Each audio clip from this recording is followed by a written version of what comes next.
We're talking about human beings, just like Americans, just like Europeans, who are being rejected, who are being treated inhumanely. And I wonder, 5 years in working on this job, devoting your life to it, and the situation is only getting worse, what makes you angry?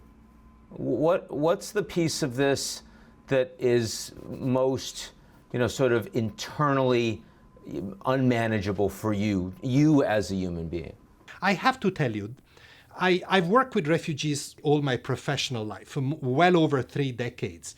And we refugee workers, if I may say, are quite used to dealing with messy political situations. Refugees are not your standard, sweet, nice humanitarian issue. Refugees are always literally, physically, and figuratively on borderlines, in complicated situations. So we're used to dealing with nasty politics and with brutal situations. Yeah, it's where legitimacy is contested. It's already, in between.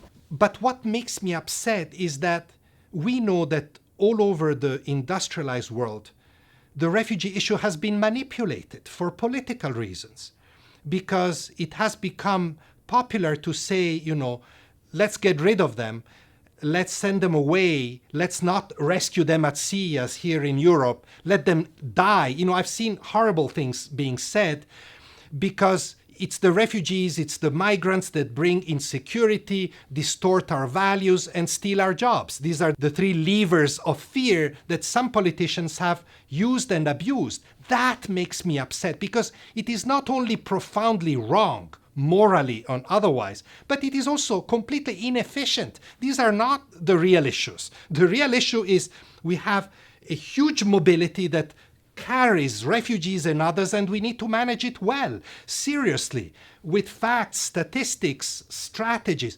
None of this is done by those that are called here in Europe populists, that are using this purely to win the next election.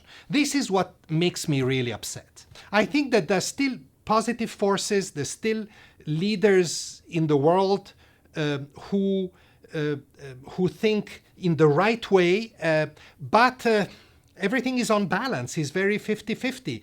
And the political attraction of pushbacks and denial of rights is unfortunately still very strong.